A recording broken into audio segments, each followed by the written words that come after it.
आप देख रहे हैं अल्फा डिफेंस हिंदी में आपका स्वागत है।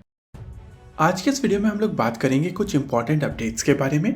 इस वीडियो के दौरान हम लोग इन अपडेट्स को ब्रीफ में डिस्कस करेंगे, लेकिन इनमें से कुछ इंपॉर्टेंट अपडेट्स की कंप्लीट एनालिसिस आने वाले समय में की जाएगी।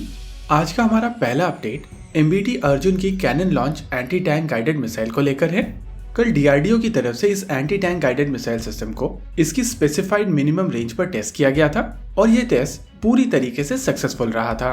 अभी आप अपनी स्क्रीन के ऊपर इसी टेस्ट की फुटेज को देख सकते हैं और जैसा कि फुटेज में देखा जा सकता है कि टेस्ट के दौरान इस मिसाइल सिस्टम ने अपने टारगेट को पिन पॉइंट एक्यूरेसी के साथ में भेदा था। शुरुआत में जब डीआरडीओ की तरफ से अर्जुन टैंक में बैरल से मिसाइल लॉन्च करने की कैपेबिलिटी ऐड की गई थी, तो उस समय इस टैंक के साथ में इजरायली ओरिजिन की लाहत एंटी टैंक गाइडेड मिसाइल को इंटीग्रेट किया गया था, लेकिन इंडियन आर्मी ने इस मिसाइल सिस्टम को रिजेक्ट कर दिया था। आर्मी का मानना था Lahat anti tank guided missile Indian army की मिनिमम रेंज रिक्वायरमेंट को मीट नहीं कर पा रही थी। इंडियन आर्मी की मिनिमम रेंज रिक्वायरमेंट 1.2 किलोमीटर की थी, लेकिन लाहत की मिनिमम रेंज 1.5 किलोमीटर की थी और इसी वजह से ये इंडियन आर्मी की रिक्वायरमेंट पूर्ण नहीं कर पा रही थी।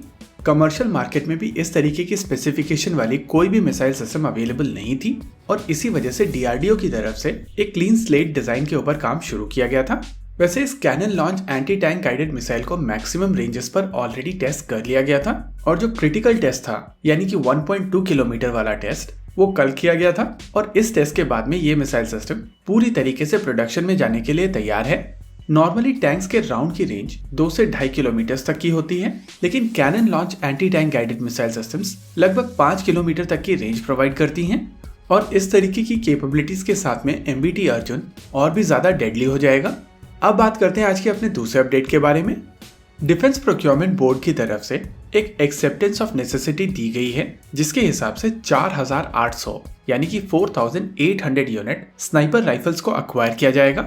ये स्नाइपर राइफल्स .338 राउंड फायर करने में सक्षम होंगी, यानी कि ये लैपुआ मैग्नम राउंड को फायर करेंगी और इनको बाई इंडियन कैटेगरी के तहत अक्वायर किया जाएगा। इन राइफल्स के साथ में टेलीस्कोपिक साइट्स और 78 लाख यानी कि 78 लाख राउंड्स को भी अक्वायर किया जाएगा।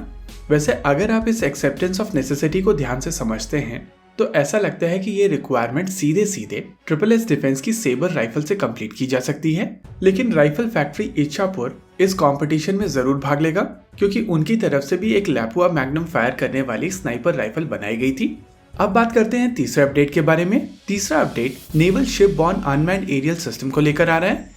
मिनिस्ट्री ऑफ डिफेंस की तरफ से इंडियन नेवी के लिए एक रिक्वायरमेंट रिलीज की गई है और इस रिक्वायरमेंट के तहत इंडियन नेवी के लिए 40 unit naval ship borne unmanned aerial system यानी कि NSUAS बाई इंडियन कैटेगरी के तहत अक्वायर किए जाएंगे।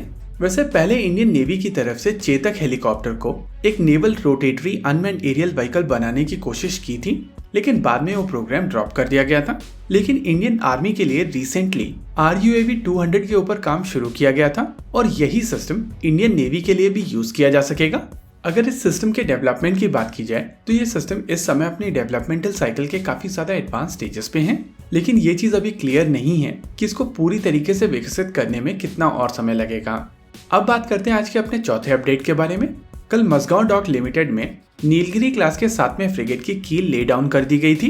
प्रोजेक्ट 17A के तहत बनाए जाने वाले ये फ्रिगेट इंडिया के सबसे ज्यादा पावरफुल फ्रिगेट्स हैं और इंडिजिनस टेक्नोलॉजी से लैस ये शिप न ही केवल मझगांव डॉक लिमिटेड से बनाए जा रहे हैं, बल्कि garden reach ship builders and engineers भी इन शिप्स को रोल आउट कर रहे हैं। इन टोटल 7 ऐसे शिप्स बनाए जाएंगे, जिसमें से 4 मस्काओ डॉक लिमिटेड और 3 गार्डन रीच से निकल कर आएंगे।